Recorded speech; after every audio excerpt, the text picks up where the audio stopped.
Desde el Centro de Noticias de Caracol Televisión en Bogotá, esto es Noticias Caracol Fin de Semana.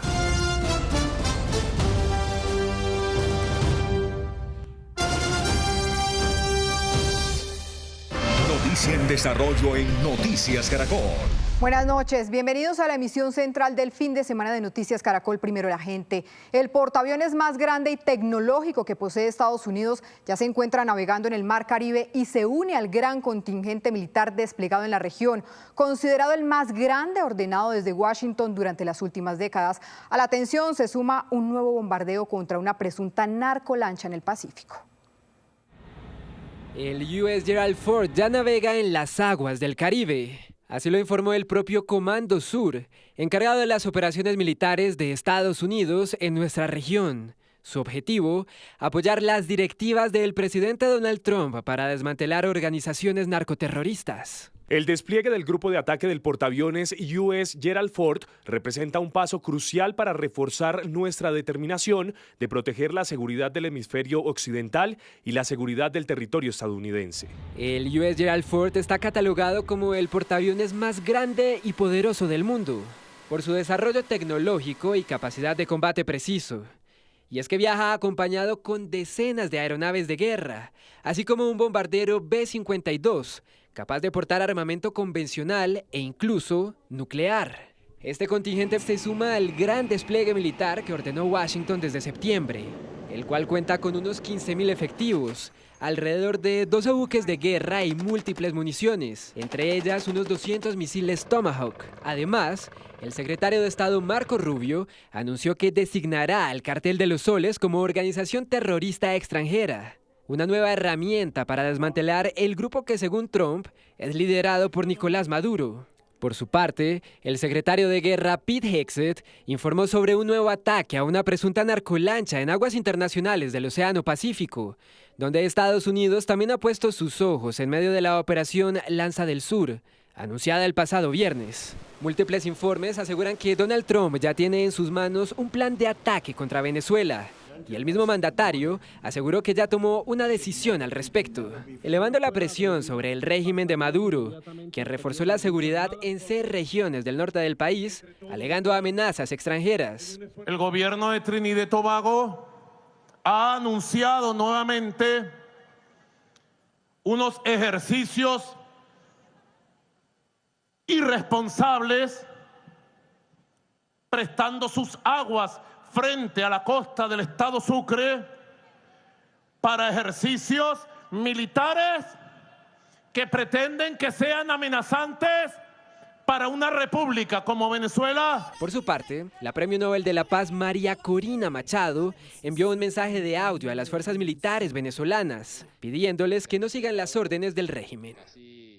Y mucha atención porque hace instantes el presidente Donald Trump dijo a la prensa que Venezuela estaría interesado en negociar, pero no entregó más detalles al respecto. Sin embargo, aseguró que su operativo antinarcóticos en el Caribe continuará.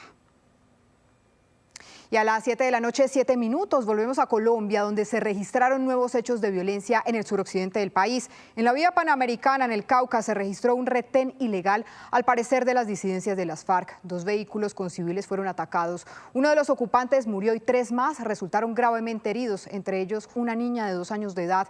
Entre tanto, en Cali buscan a los responsables de un atentado con explosivos contra una estación de policía.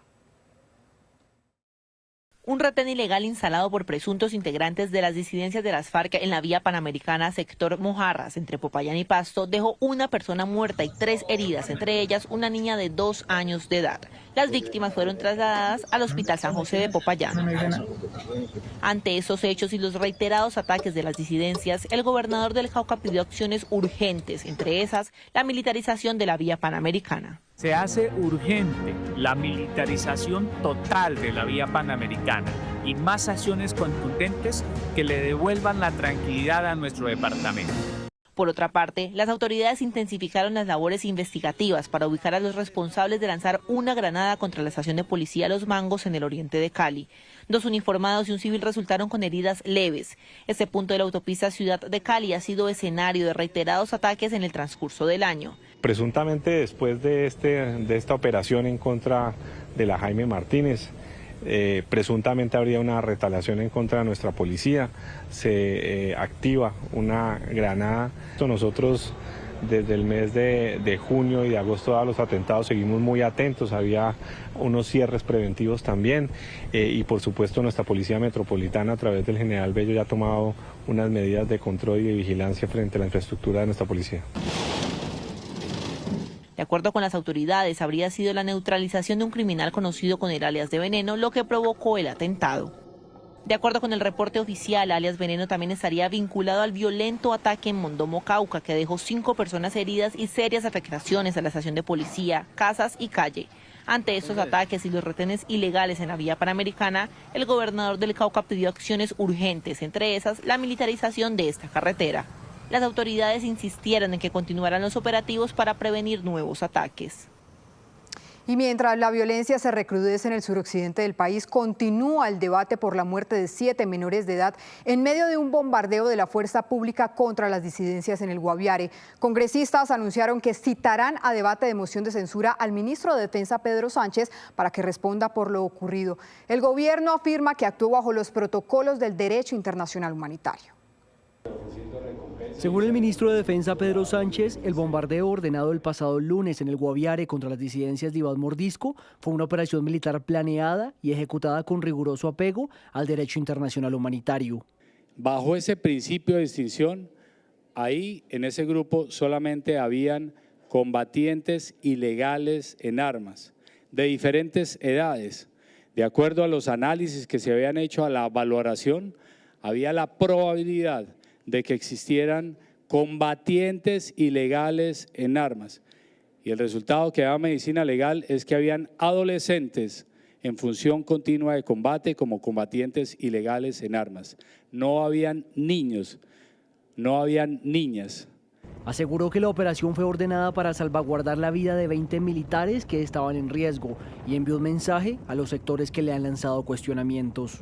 Aquí deberíamos estar rechazando a los criminales. ¿Por qué no escucho una voz rechazando a quienes reclutan a los menores? ¿Por qué? A ellos son los que tenemos que rechazar. Aquí el crimen los están cometiendo, son ellos. Crimen de lesa humanidad, que nos están quitando a los niños. A través de su cuenta de X, el presidente Gustavo Petro también salió en defensa del ataque y dijo que no se había violado el principio de distinción porque en la zona no había civiles. Sin embargo, el debate no termina aquí. El ministro de Defensa deberá dar explicaciones ante el Congreso de la República, pues desde este martes diferentes sectores políticos promoverán una moción de censura en su contra. Así como la promovimos en el momento de Iván Duque, la promovemos en el momento de Gustavo Petro. Bastante curiosos, los hechos muy similares y sobre todo en el mismo departamento, en Guaviare. El ministro de Defensa, Pedro Sánchez, le notificamos desde ya.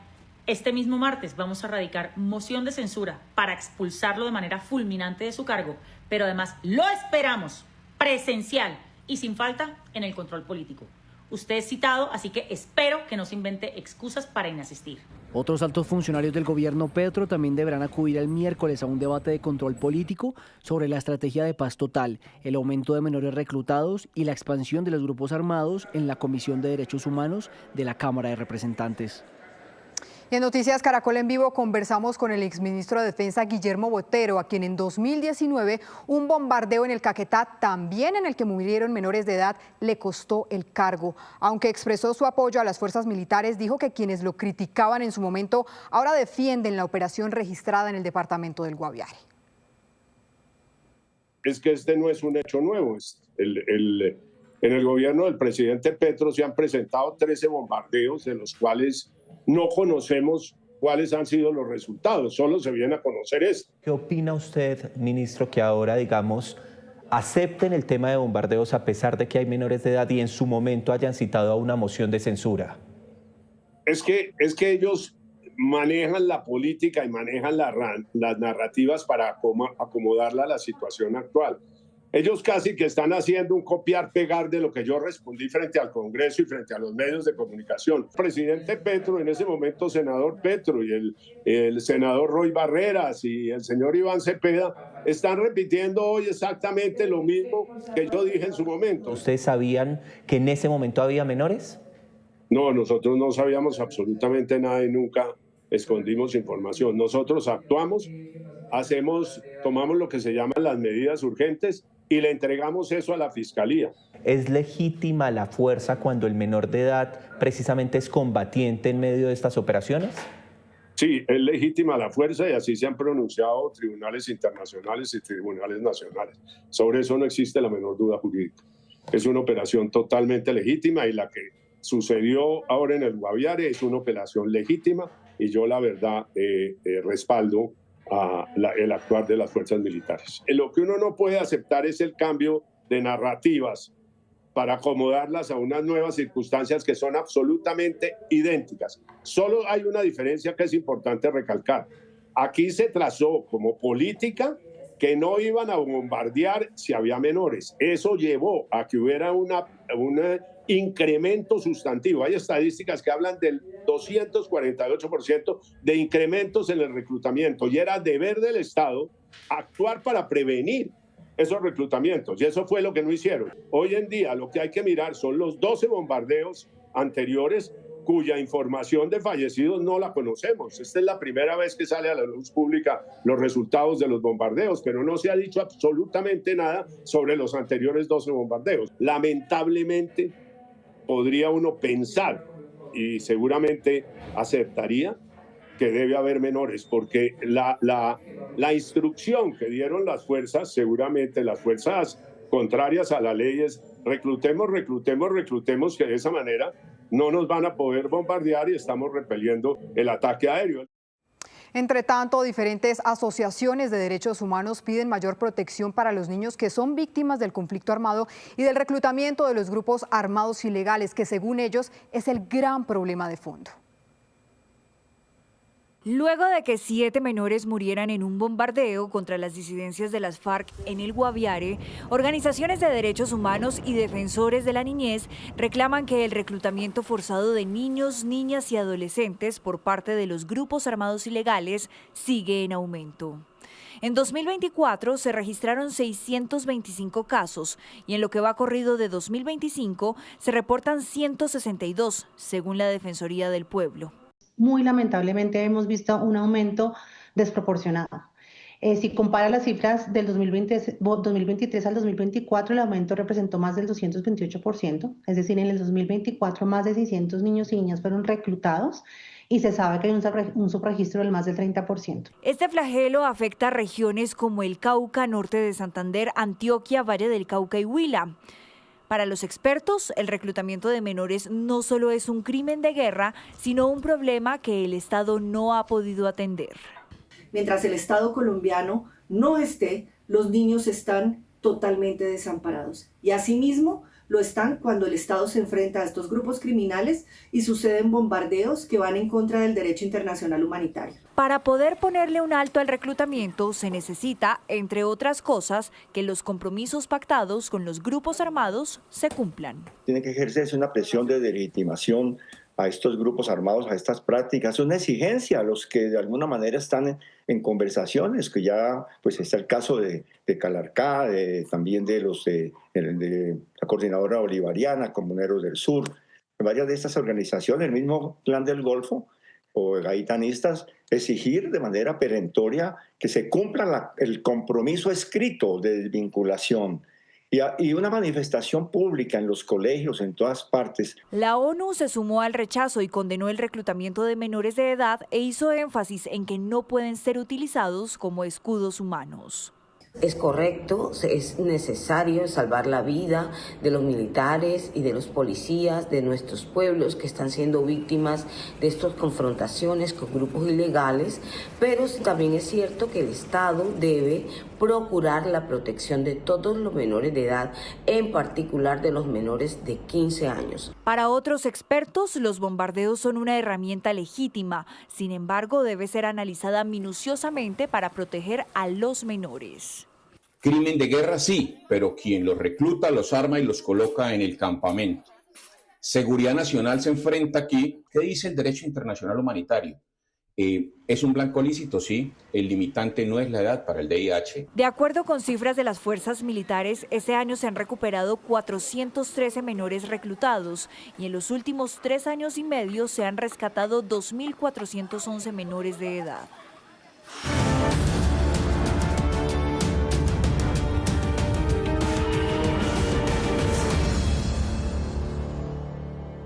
7 de la noche, 18 minutos. Continuamos en esta cobertura especial de Noticias Caracol de los 5 años de la tragedia de Iota. A mi espalda se encuentra el puente, el colorido Puente de los Enamorados que conecta a Santa Catalina con Providencia. Uno de los grandes aciertos en medio de todo el plan de reconstrucción adelantado aquí luego de la devastación, que contrasta, por supuesto, con las múltiples fallas que han manifestado los habitantes que recibieron sus viviendas en medio de ese mismo proyecto. Sobre esto están poniendo la lupa, de hecho, los organismos de control. ¿Qué dice la Contraloría? Se lo preguntamos a Luisa Fernández. Luisa. Han pasado 5 años y en su momento, cuando el huracán Iota pasó por las islas de San Andrés, Providencia y Santa Catalina, dejó una gran afectación. ¿Cómo está la reconstrucción y la reparación, especialmente en Providencia y Santa Catalina? Aquí les vamos a explicar. El 16 de noviembre, un lunes en la madrugada, cuando este fenómeno natural atravesó las islas, dejó una afectación del 98% en Providencia y en Santa Catalina. Esto en el año 2020. En su momento, cuando las autoridades llegaron hasta allá, las nacionales y las locales, pues dieron cuenta luego de varios días, especialmente en el tema de las viviendas, de 1.888 afectadas y 133 completamente destruidas solo en Providencia y en Santa Catalina por ese paso del huracán Iota. Se puso en marcha entonces el plan, se habló del plan de 100 días de la reconstrucción y reparación para Providencia. Si bien duró mucho más, esto fue lo que se priorizó: la reconstrucción y la reparación de viviendas, la reconstrucción y reparación de la estación de policía y la reparación del hospital local de Providencia, que resultó muy afectado y en que en su momento también fue un refugio para los habitantes. Ahora bien, el reporte de la Contraloría para el año 2024 da la siguiente información. Las viviendas terminadas y habitadas para el año 2024, 1.831. Pero también se habló de que los beneficiarios que la recibieron exactamente fueron 1.696, con una ejecución del 92,62%. Las pendientes por recibir todavía, nosotros hablando con la Contraloría, nos confirman que son 135 las viviendas que están pendientes por recibir. Eso corresponde más o menos al 7,37% de los proyectos. Y el avance físico de la reparación y de la reconstrucción en el sector de vivienda específicamente registra un avance del 99,92%. Pero si bien no fueron los únicos proyectos que se ejecutaron en los últimos 5 años, también el hospital local está operando desde el año 2023, cuando se le entregó a la comunidad de Providencia. Adicional a eso, 500 viviendas fueron reparadas en la isla de San Andrés que habían resultado afectadas por el paso de este huracán. Y uno de los compromisos era también la planta de tratamiento de agua potable de Providencia, que tiene una ejecución del 100%. Si bien no se logró esto en los 100 días como se tenía planeado desde el día 1 de la emergencia allá en las islas, pues sí se pudo avanzar casi que en un 100% en todos los proyectos, tanto que al año 2024 ya se tenía registro de eso. A Luisa, gracias por su reporte. Mire, les decía que el Puente de los Enamorados es uno de los grandes aciertos porque también fue completamente derrumbado por Iota a su paso a 18 kilómetros de la isla de Providencia, del archipiélago. Ahora bien, hay otros factores a tener en cuenta y que generan profunda preocupación, factores de índole ecológico, ambiental y también que tienen relación con el saneamiento básico. Sobre esto nos habla la Procuraduría y otros expertos en el tema.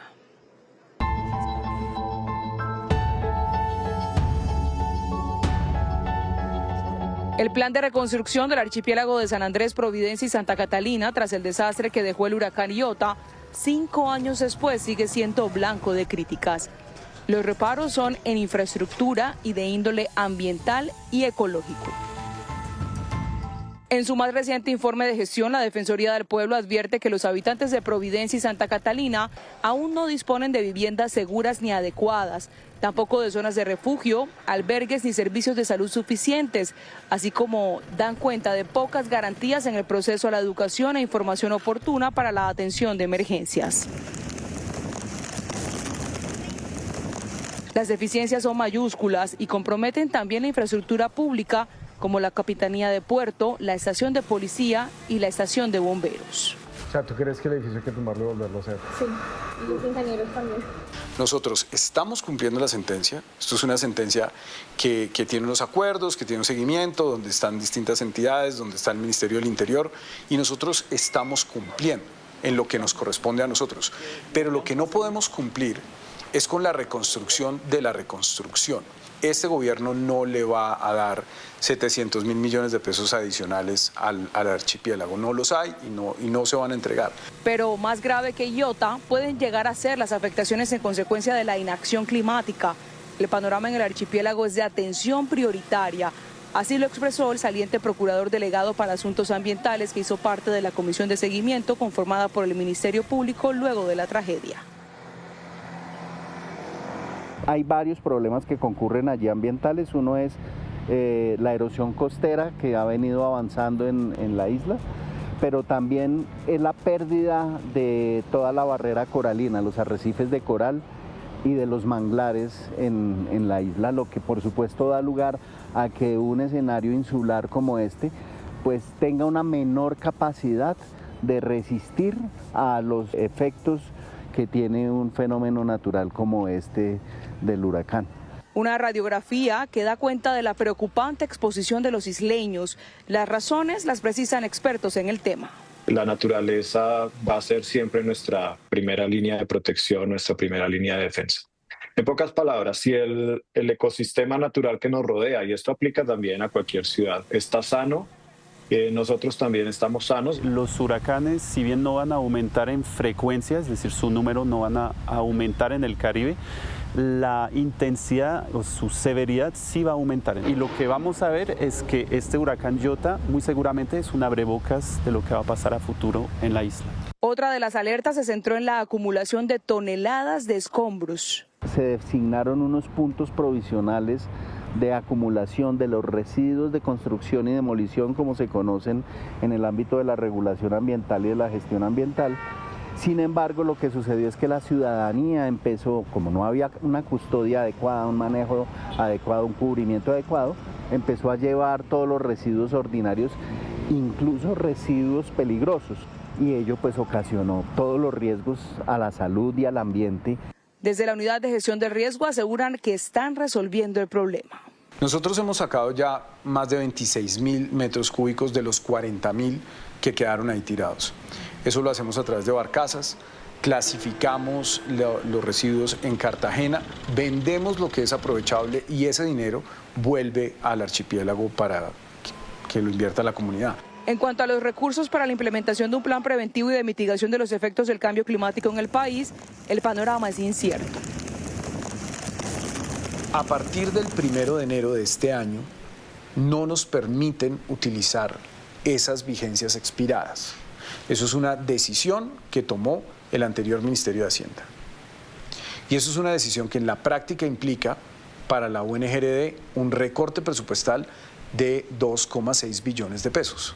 Una realidad que contradice la urgencia en intervención. Creo que es un momento apremiante, preocupante, de alta vulnerabilidad, donde todos los derechos ciudadanos pueden estar siendo amenazados. Lo que necesitamos es pasar de este modelo cortotermista a un modelo más a largo término, con resiliencia, para prevenir este tipo de eventos. Entonces, mapear las inundaciones, los huracanes, las necesidades particulares de los territorios y destinar fondos, porque esto es una inversión.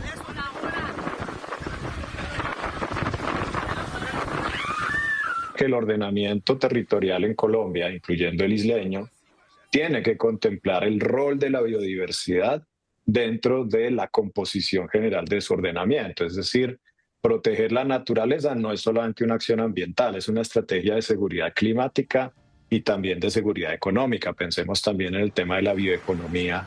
Son múltiples las necesidades en un archipiélago que, aunque supo surgir entre los escombros, reclama insistentemente atención estatal. En Noticias del Mundo, 2 importantes votaciones se realizaron hoy en nuestra región, en Chile y en Ecuador. Empecemos en Chile, donde se votó tanto para elegir a un nuevo presidente como para renovar el Parlamento. Adriana Cuestas, buenas noches. ¿Ya se sabe quién podría reemplazar a Gabriel Boric? Catalina, buenas noches. Los primeros resultados definen que hoy no se conocerá un ganador definitivo de esta contienda electoral, pero habrá segunda vuelta y será exactamente el 14 de diciembre. La disputarán Janet Jara, recordemos ella es de izquierda y representante del Partido Comunista, y el ultraconservador José Antonio Cast, quien además no es la primera vez que intenta llegar al Palacio de la Moneda. Los resultados están en este momento de la siguiente manera. Jara encabeza la lista con el 26.69% de los votos y Cast tiene el 24.15% de respaldo. Ninguno logra de momento ese 50% más uno necesario para evitar el balotaje. Fueron más de 15 millones los chilenos que estuvieron convocados más temprano a las urnas para elegir el reemplazo de Gabriel Boric. Pero hagamos un repaso por el panorama político que atraviesa Chile y que fue crucial en esos comicios. En medio de un descontento por la gestión de Gabriel Boric y una fatiga electoral, los chilenos volvieron a las urnas. Es una votación considerada como prueba de fuego para la izquierda en Sudamérica, misma expulsada de Argentina y hace no más de un mes de Bolivia. Para expertos, junto a la inseguridad, hay más de un tema coyuntural que mantiene el malestar y hastío en la población. El Estado chileno, ya sea izquierda o derecha, no ha podido con el tema de la carestía, de la educación y de la salud. Y son problemas que los gobiernos han ido posponiendo, y ni izquierda ni derecha lo han solucionado. De ahí vino las protestas tremendas que hubo el 2019. Janet Jara, exministra de Boric, pasa a segunda vuelta, pero su militancia con el Partido Comunista le supone una piedra en el camino, una fuerte batalla para superar la desconfianza a ese movimiento, aunque intenta desmarcarse de este y del gobierno. En la carrera por la Casa de la Moneda se medirá con el ultraderechista José Antonio Cast. También se ha desmarcado de algunas conductas que tenía bastante radicales para acercarse al centro igual. En Noticias Caracol en Vivo, Marcela Ríos, exministra de Justicia de Chile, consideró que si bien la migración irregular está en alza, el crimen no puede atribuirse completamente a extranjeros. Yo diría también una utilización por parte de ciertos sectores políticos de tratar de vincular toda la criminalidad con la migración, cosa que los datos no ratifican que eso sea así. En Chile, sumado a una crisis de confianza, está además la polarización, un fenómeno perceptible en varios países de América Latina. En primera vuelta uno vota con el corazón y en segunda vuelta uno vota con la razón. Y sucede que en muchos países la gente en segunda vuelta vota no por el candidato que quería, sino vota por el candidato que no, en contra del candidato que no quiere que salga. Boric entrega una presidencia debilitada tras el rechazo que en su momento recibió a una nueva constitución. El país entra en cuenta regresiva para definir si tendrá un gobierno de extrema derecha 3 décadas después de terminar la dictadura de Pinochet. Catalina, el presidente saliente de Chile, Gabriel Boric, ya felicitó tanto al representante de izquierda, hablamos de Janet Jara, como al ultraconservador José Antonio Cast por su paso a la segunda vuelta en estas elecciones presidenciales. Dijo además que espera un debate de altura. Así las cosas, hay segunda vuelta presidencial en Chile y será exactamente el 14 de diciembre. Sí, señora Adriana, gracias. Y ahora vamos a Ecuador, en donde el gobierno convocó a una polémica consulta popular con 4 preguntas que definirán el rumbo del presidente Daniel Noboa. Por eso a esta hora hacemos contacto con Joel Vanegas de nuestro canal aliado Ecuavisa en Quito. Joel, ¿ya hay resultados? Catalina, sabes que sí, ya hay resultados y por el momento es un golpe al gobierno de Daniel Noboa. En las 4 preguntas de la consulta popular y el referéndum, hasta el momento, según los datos del Consejo Nacional Electoral, que prácticamente han contado o han reflejado en su página web el 25% de los datos, él no gana en todas las provincias, en todas las preguntas, de las 4 preguntas de esta consulta popular y referéndum convocado por Daniel Noboa, con el 60% en la primera, 57% en la segunda, 50% 52% en la tercera y 61% en la última pregunta, que es una de las que más desea ganar Daniel Noboa, sobre todo porque quiere escribir una nueva constituyente para la República Ecuatoriana. Hasta el momento esos son los datos, eso le podemos contar hasta el momento, Catalina. 7 de la noche, 49 minutos. Gracias por continuar con nosotros. En Bogotá, las vías se han convertido en un escenario de tragedias que comenzaron a repetirse a diario. Choques, atropellamientos masivos y todo tipo de accidentes que dejan casi 500 personas fallecidas. ¿Qué hay detrás del caos en las calles? ¿Qué pasa en el resto del país? Aquí les tenemos la radiografía. Detrás de estas sirenas, de estos vehículos destrozados y de los agentes que corren para atender emergencias a toda hora, hay diferentes historias que se repiten una y otra vez en Bogotá.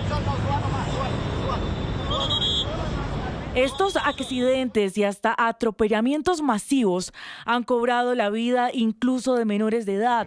Por evitar irse al abismo, giro a mano izquierda y entró a esa barbería. En la radiografía de la accidentalidad en la capital del país, encontramos una suma de factores que comienzan con las imprudencias. Voy con una niña y una persona de la tercera edad y uno mismo se expone la vida porque el taxista no pudo hacer el cruce y nos tocó pasar acá pues a la deriva, esperar que el semáforo cambie, arriesgando la vida de 3 personas. Situaciones como el mal parqueo y el zigzagueo de las motos son algunos detonantes de conductas que muchas veces terminan en agresiones. En otra orilla están quienes tienen la irresponsabilidad de conducir en estado de embriaguez. En promedio este año se han impuesto cerca de 7 comparendos diarios por manejar bajo los efectos del alcohol. Creo que en la mayoría ha sido por tema de alcohol y ya eso ya es responsabilidad de cada uno. Hoy Bogotá registra cerca de 32 accidentes diarios que, según la Policía de Tránsito, han dejado más de 16.000 heridos y 491 personas fallecidas. Pronto la imprudencia, el estrés de tanto trancón, diría yo, ¿no? El 70% de los siniestros son por choques entre vehículos y el 21% son atropellamientos. Le preguntamos al distrito sobre la efectividad de las campañas, controles y comparendos. Buscando que haya precisamente una persuasión y que la gente pues siente, por un lado pues tiene la responsabilidad de cumplir las normas de tránsito y por el otro lado pues nosotros con nuestros operativos pues buscando efectivamente que haya ese cumplimiento. A pesar de las estrategias y de los más de 700.000 comparendos impuestos este año en Bogotá, la lista de víctimas sigue creciendo.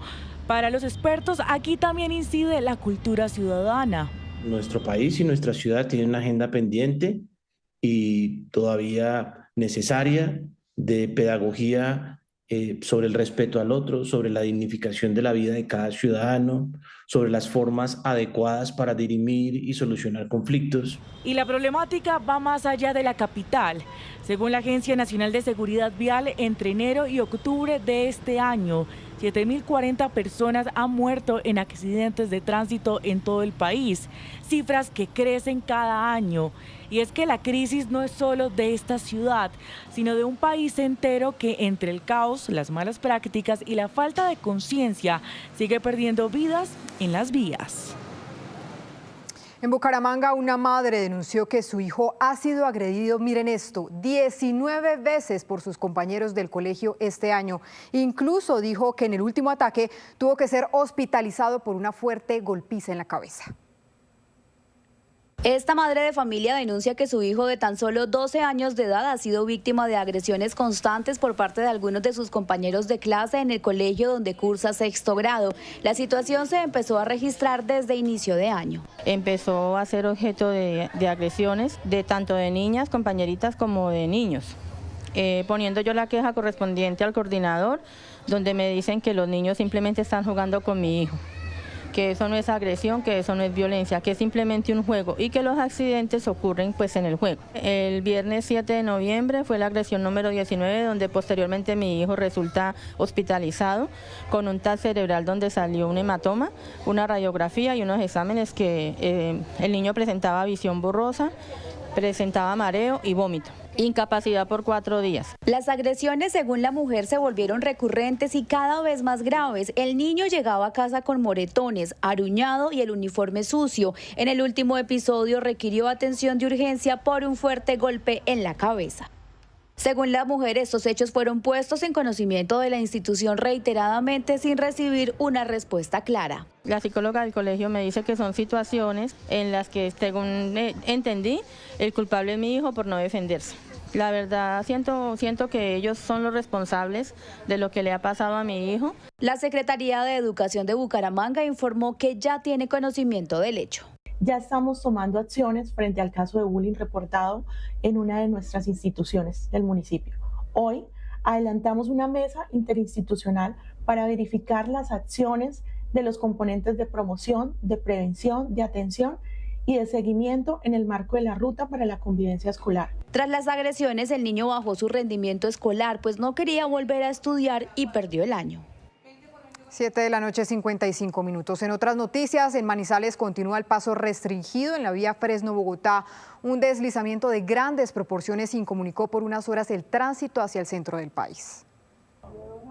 5 municipios de Caldas continúan con paso restringido por 2 deslizamientos. Uno de ellos se presentó en el sector conocido como Sabinas, en la vía Manizales-Bogotá. Sabemos que esta vía de letra hacia acá pues es normalmente muy peligrosa, ¿cierto? Entonces hay que moderar la velocidad y ya cuando se llega aquí a la obra y vemos los parisigas, pues uno, que respetemos los parisigas y segundo, que pasemos con mucha prudencia, muy despacio, porque como vemos ahí tenemos lodo sobre la vía, entonces eso dificulta más también el paso. Otro deslizamiento se presentó en el norte de Caldas, afectando la conexión entre varios municipios. Es así como los municipios de Neira, Aranzazu, Pácora y Norcasia han reportado eventos, los cuales están relacionados con movimientos en masa, crecientes súbitas y avenidas torrenciales. Los usuarios de estas vías se han tenido que armar de paciencia y precaución para poder transitar. Se encuentran restringidas y pues hasta donde tengo entendido al momento de viajar esta mañana solo hay vía por un carril. Así que debemos esperar hasta que se normalice el tema. Tener paciencia, son cosas de la naturaleza, pero me parece que ya en este momento le han hecho muy buen trabajo de salud. La unidad de gestión del riesgo en Caldas trabaja para atender las distintas contingencias debido a las fuertes lluvias que se han venido presentando en los últimos días en la región. Y no solo en esa zona del país se registran problemas de movilidad por las lluvias, también en Cundinamarca hay afectaciones para los viajeros en la vía Girardot Mosquera por un deslizamiento. Esteban Bejarano, ¿en dónde se presentan estos problemas? Buenas noches.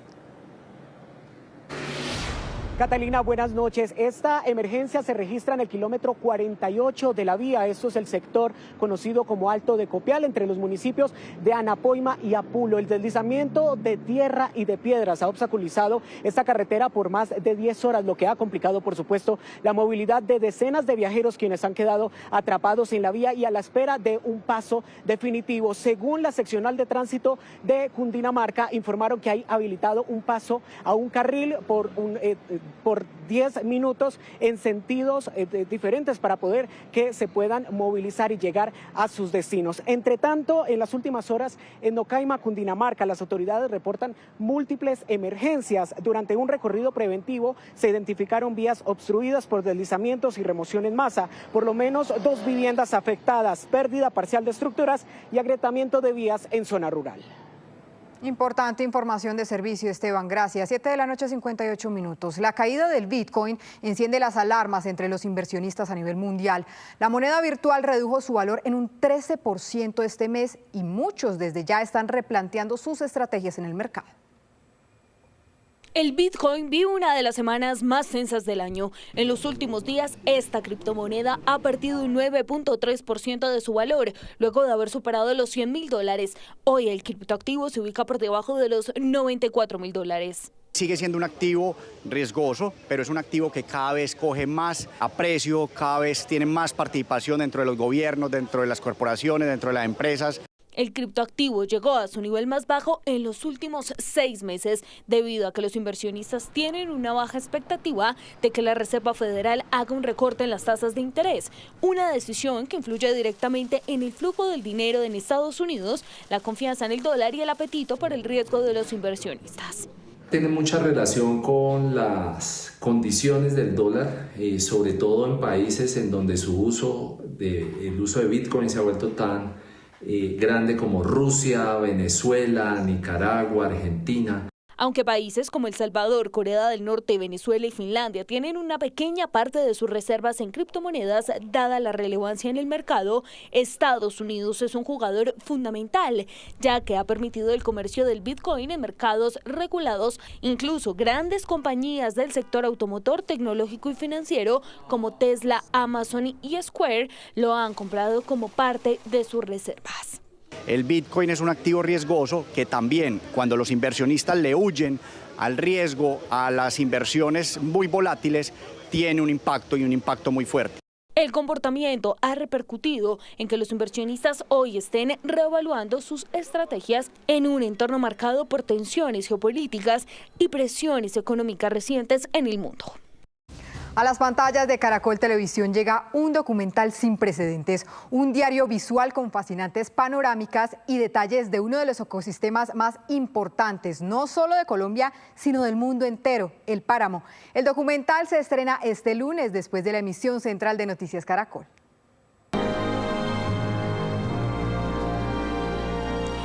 Entre paisajes majestuosos, panorámicas imponentes y detalles íntimos, Antes de la nieve retrata la magia de uno de los ecosistemas más únicos del planeta, los páramos.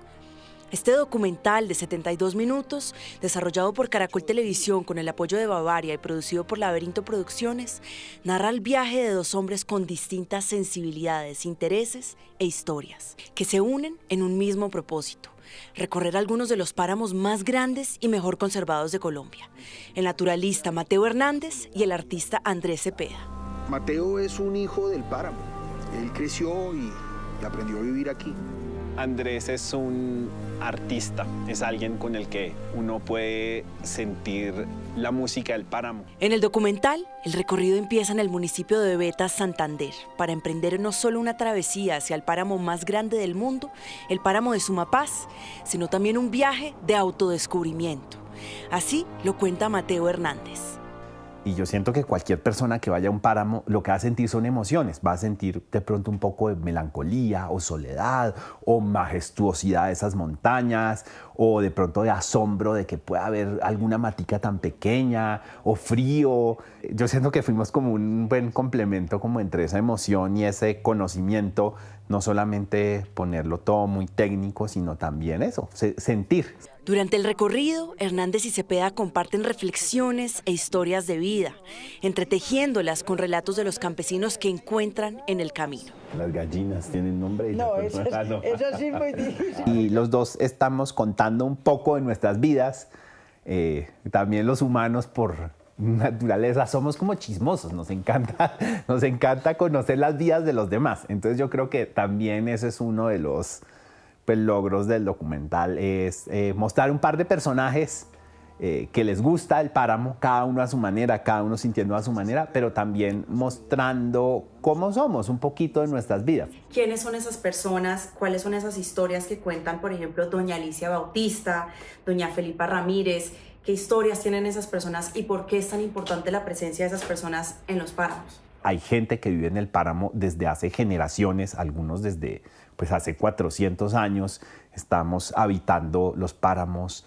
En el páramo hay fincas, en el páramo hay casas, en el páramo hay minería, por ejemplo, en algunos lados, no en todos lados. La gente que vive en los páramos ahora pues ya están mucho más sintonizados con qué está pasando hoy en día en el mundo en términos ambientales.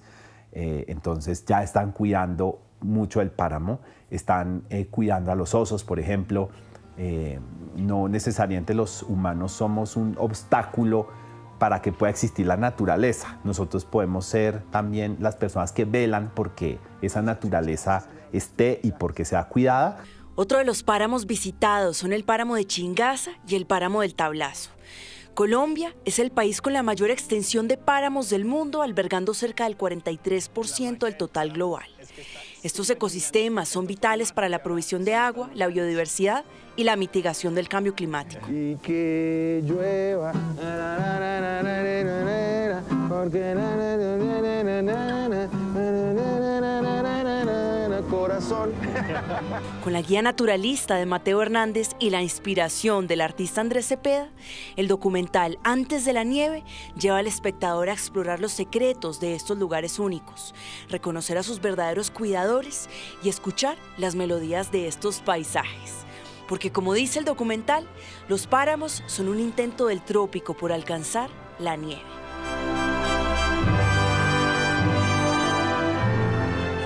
Imperdible. En Colombia cada día surgen empresas que transforman ideas en oportunidades. Hoy les presentamos a Señor Buñuelo, un emprendimiento que nació en Manizales y que llevó un producto tradicional a otro nivel. Ana Milena Gutiérrez habló con su fundador y el equipo que hoy le da vida a este negocio, presente ya en 5 ciudades del país.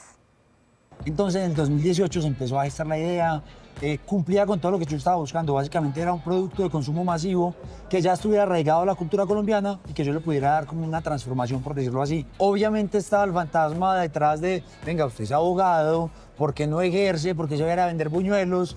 Pero yo en realidad soy muy terco, entonces al final dijeron, bueno, hay que apoyarlo para adelante. Todo comenzó en Manizales, cuando César se imaginó reinventar este clásico colombiano. Pegarle una receta que no se revienten los buñuelos, que no salte el aceite, que se desarrollen bien. Es jodido, pero fue eso, prueba, error, prueba, error. Toda mi familia ya estaba hasta acá de los buñuelos porque, pues claro, yo hacía pruebas y todos los días, otra vez buñuelos, otra vez buñuelos. Cuando finalmente lo logró, se trasladó a Bogotá para abrir su primer punto de venta. El tema de buscar local, a veces la gente lo ve muy simple, pero primero que todo es un factor determinante para el éxito del negocio. Claro. Y segundo, es bien tedioso porque uno empezando tiene que decir, bueno, tengo tal presupuesto. Al día 28, después de estar rojo quemado, de caminar como loco, exactamente, ahí fue que encontré, digamos, que el primer local, que de hecho es a una cuadra de acá, en la carrera 10ª con 24. Que ya no existe. Que ya no existe, ya la pandemia acabó con ese punto de venta. Pero bueno, nada, seguimos para adelante. Montó el negocio con recursos limitados, pero con una meta clara, hacer que a la gente le gustara su producto. Y yo me paraba en la esquina y nadie me recibía, digamos que el volante, pues sí, como que el buñuelo regalado, y yo, no, esto va a salir mal. Hasta que un par de personas me recibieron y a las 10 de la mañana fue impresionante. En realidad, se llenó el punto de venta y nunca paró de llegar. ¿Y eso fue el primer día? Eso fue el primer día. A los 3 meses abrió un segundo local. Ese mismo año ya tenía 4. Hoy, Señor Buñuelo cuenta con 44 tiendas en Bogotá, Medellín, Bucaramanga, Cali y Manizales.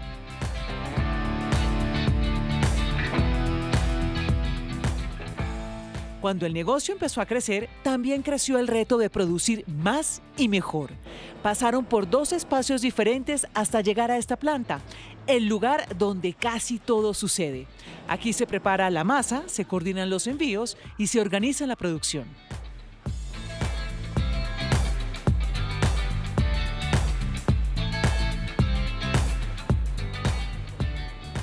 Pero César no está solo. A su lado, Manuel y Rafael se convirtieron en sus socios y juntos impulsaron esta empresa hacia otro nivel. Nosotros entendemos la planta como el corazón de la operación de la empresa y yo creo que tiene que ver mucho con el equipo. ¿A qué hora se prende esta planta? Ana Milena, nosotros aquí empezamos a producir a las 6 de la mañana. Ajá. Con eso garantizamos que al mediodía tengamos producto ya empacado en el camión para repartir a los puntos de venta. ¿Y cuántos buñuelos se producen a la semana? ¿O cuánta masa se produce a la semana? Producimos masa para preparar buñuelos entre 1 y 1.2 toneladas 4 días a la semana. Producen entonces entre 20 y 25 toneladas de masa al mes, es decir, cerca de 25.000 kilos, el peso de un bus completo lleno de pasajeros aproximadamente. Y entre la técnica y la experiencia, hay creencias que para ellos no fallan. Cuando uno está fritando los buñuelos, es bueno no mirarlos mucho, porque si uno los mira mucho, el buñuelo no crece. En esta historia, cada sabor cuenta. Rellenos clásicos y otros que cambian según la temporada y la imaginación. Un sabor de temporada que se le ocurrió a César, si no estoy mal, fue el buñuedog, que es un buñuelo relleno de salchicha ranchera, que es como un perrito caliente de buñuelo. Eso literal fue una tarde haciendo ensayos porque queríamos que volviera a la ranchera y cuando hicimos eso se veía como un perrito caliente y le echamos queso y piña. Entonces dijimos, bueno, lancémoslo. Fue un desarrollo, como te digo, de una tarde y una campaña que nos imaginamos en 20 días. Al mes estábamos vendiendo buñuedog. y ha sido una locura en ventas y lo sigue siendo. Pero como sucede en muchos negocios, el crecimiento también trajo desafíos. Post pandemia hubo una inflación impresionante en todo el tema de alimentos. Eso nos puso en estado de crisis porque en la medida que subían todas las materias primas, evidentemente pues el producto tenía que subir. Aún con los retos que siguen, han sabido mantenerse y crecer. Hoy emplean a cerca de 200 personas entre puntos propios y franquicias, y una de sus mayores satisfacciones es el impacto que generan. Generar empleo, y cuando uno ve que realmente está ayudando en algo a la sociedad y está desarrollando y puede aportar en algo. Y esa es, digamos, que lo que a mí en alguna medida me mueve. Esa decisión de atreverse los ha traído hasta aquí. Ahora van por supermercados y mercados internacionales, llevando un sabor colombiano a nuevos escenarios. ¿Cuál sería su consejo para los que están emprendiendo o están pensando en emprender? Convénzase de su idea, entienda si el mercado sí lo necesita, desarrolle su marca, desarrolle su producto y tan pronto tenga mínimo producto viable, tírese a la piscina porque no hay más. Qué buen sabor colombiano. En medio de las montañas de Cundinamarca, decenas de animales volvieron a tocar el bosque que los vio nacer. Una liberación que revela cómo el tráfico ilegal y la urbanización están golpeando la fauna del departamento. Se trata de un nuevo encuentro con el hábitat que los vio crecer. Un regreso lento, cuidadoso y para muchos la primera oportunidad real de volver a ser libres. Paso a paso, sus garras y patas vuelven a tocar este hábitat que por años perdieron. Guacharacas, búhos, zarigüeyas y pericos, especies que, aunque pequeñas, cumplen un papel gigante en el bosque seco tropical. Sostienen el equilibrio de este ecosistema. Eso. Perfecta, así se vivió la liberación de más de 30 animales en esta zona de reserva entre Tena y La Mesa en Cundinamarca. Esta zona, que se extiende entre las montañas de la sabana, ya alberga más de 300 especies. Aquí, entre bosques regenerados, el paisaje se ha convertido en uno de los refugios más importantes para la fauna amenazada del centro del país. Todos estos animales pasaron por largos meses de curación. Muchos llegaron tras ser rescatados del tráfico ilegal de fauna, una problemática que, según las autoridades ambientales, está aumentando en todo el departamento. La Corporación Autónoma Regional de Cundinamarca le está haciendo frente a esta situación con esta reserva dedicada a la investigación científica y al medio ambiente, un lugar donde los animales recuperan sus condiciones naturales. Todo esto en colaboración con el Parque Sabio Mutis. Se trata de la restauración del bosque seco tropical, uno de los ecosistemas más amenazados del país, y mientras estas especies vuelven a su hogar, también se refuerza un mensaje: proteger la diversidad de fauna y flora que aún resiste en este territorio en medio de la amenaza a su supervivencia.